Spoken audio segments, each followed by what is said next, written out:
One of the most important things to come out of the Mario Party franchise are the minigames. They are an unpredictable mess that are now a necessity for the Mario Party franchise, but with every installment, there are some pretty terrible minigames, and this game is no exception. But out of all of the Mario Party games I've played this far, I feel that Mario Party 1 has the least amount of shit, aside from maybe Mario Party 2. Anyways, today I'm going to rank the worst minigames of the original Mario Party, with one exception: control stick minigames are out. Yeah, it's sort of a cop-out, but they would have been such an obvious number one that everyone would have seen coming, so I'm not going to add them to the actual list. We all know about the lawsuit, blisters, and shit. If you don't, just watch any Mario Party video on the internet, and I'm sure they'll give you the inside scoop. If these minigames required rapid A pressing, A and B alternating, or if Nintendo developed a controller that didn't have a shitty analog stick, then they wouldn't be that bad. Only one of them would actually make the list, that minigame being Paddle Battle. Paddle Battle is a long, hand-aching minigame where you get dead shit accomplished. It literally always ends with hardly any coins being exchanged, but you all knew that already, so let's just get on with the video. Dishonorable mentions go to Coin Block Blitz, Hand Car Havoc, Hammer Drop, and Slot Machine for not being as terrible as the games listed.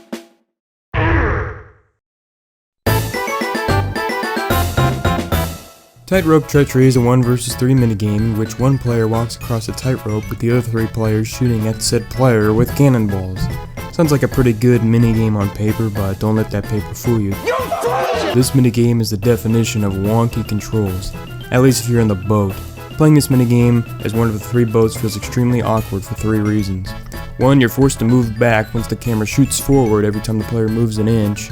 I understand why that is, but it can potentially take you off guard. 2, the cannons have quite a bit of lag before they actually fire. This suggests balance for the minigame, but we'll get to that in a bit. And 3, there is no way to aim at the target, you just have to shoot at the rope and pray to Jesus you hit. All of that would be fine if the player walking the tightrope had some sort of hindrance. The leaves flying around indicate that the wind is blowing from side to side, but that's hardly a hindrance. If you get to be the one player on the rope, congratulations, you just won 15 coins, unless you suck like me. They did bring this one back as an unlockable minigame in Mario Party 2, and I like that one a tad bit more, but that'll be for the future.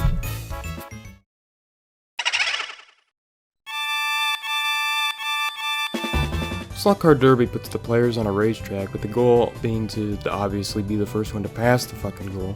You don't say! But to be honest, this minigame is only on the list because I'm terrible at it. But it's my list with my opinion, so I can do whatever the fuck I want. I know that you need to slightly tilt the analog stick to slow down when turning, but it always fucks me over. I always spin out or go too slow. Everyone I play this game with has hardly any trouble with it, so I always lose. I can tolerate the first track, but the second one is where I get really annoyed. There are so many turns on that one that it gives me the tendency to take it too slow so I don't spin out, but I also can't be going too slow or I'll get thrown off the track. That's all I really have to say about this one. Moving on. Oh, that sucks.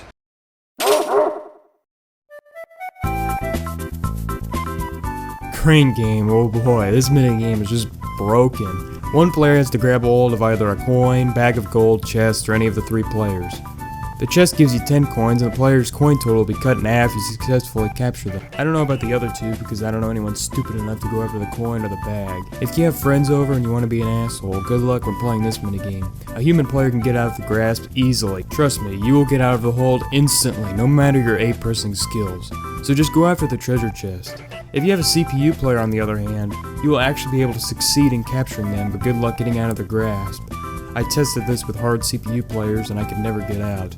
My theory is the people making this minigame were a bunch of crackheads who didn't know how to program the game properly, so we were just left with this clusterfuck. This minigame is just an easy way for the one player to get 10 coins. Just a minigame that shouldn't exist. This minigame is also fixed in Mario Party 2 however, but like I said before, that's for a different time.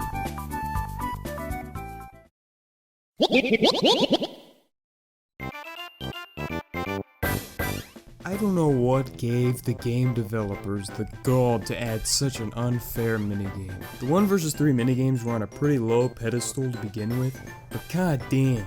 Again, the one player gets all the money while the other 3 get dead shit nothing. Haven't we been over 2 minigames that favored the one player? not counting the other 1 vs 3 minigames that can also be regarded as unfair by some people. The game developers really didn't know how to make 1 vs 3 minigames back then. The point of this minigame is for the one player to get all the coins that drop onto the flower, leaving the other 3 to collect the scraps. But the 3 at the bottom will collect nothing 90% of the time because it's extremely easy for the player on the flower to get coins. The scrap coins also sink the minute they touch the fucking water. I feel there was a way to sort of fix this minigame though. Make it to where the one player on the flower can't jump. The minigame would have still been a hot steaming bowl of bullshit, but at least it will provide more coins for the 3 players at the bottom. All too many times I see the player on the flower go for the coins on the edge of the flower that should end in catastrophe, but they just jump right back to the middle like nothing ever fucking happened. It doesn't matter. But at least the 3 players on the boats get something. Unlike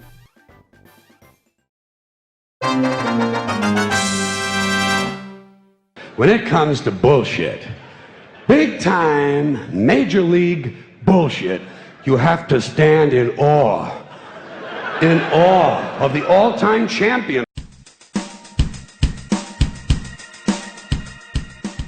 Whack-a-plant is bullshit. I know I've said shit quite a lot in this video, but that's because that's what these minigames are. They're shit.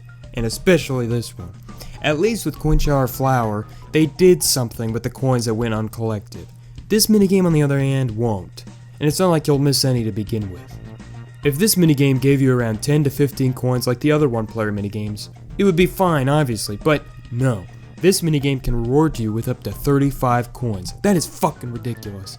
This game can obviously shake things up with a coin star, but it also counts towards a fucking minigame star. It shouldn't. The minigame star should only be accessible through the minigames at the end of each turn, giving everyone a chance. So if you get this minigame twice and no one else gets it, then you fucking win because you get the minigame star and the fucking coin star. If this minigame made it a hard task to reach 35 coins, that would also be fine. But no, it's so fucking easy. Yeah, getting 100% can be a little challenging depending on your placement on the stage, but you can still get a handful of cash for such little skill. This game gives you an absurd amount of money for jumping on piranha plants that stick their head out for like a fucking eternity. This minigame has also been quite prevalent with my recent experiences with Mario Party, elevating my disdain for it. And some of you are probably thinking I shouldn't rank this minigame on the list because I hate it more for how it affects the outcome on the board rather than the actual minigame itself. But it's my list, the minigame sucks, done deal.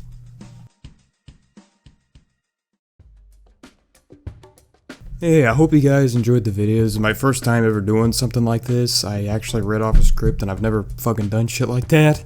It probably came off as kind of awkward at some points. I mean, you gotta start somewhere, you know, but I hope you guys enjoyed it, and next should be the best minigames of Mario Party 1. I don't know if I'm gonna have a top 5 or top 10, only time will tell. We'll see. Yeah, hope you enjoyed it, and hope to see you next time. See ya.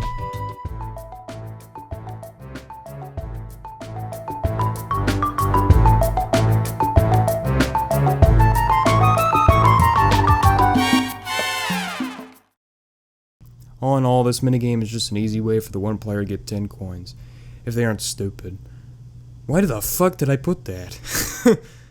This minigame is just an easy way to get... fucking hell. This minigame is just an easy way for the one player to get 10 coins, if they aren't stupid. Just... why the fuck am I saying that? This minigame is just an easy way to get the one... fucking bullshit.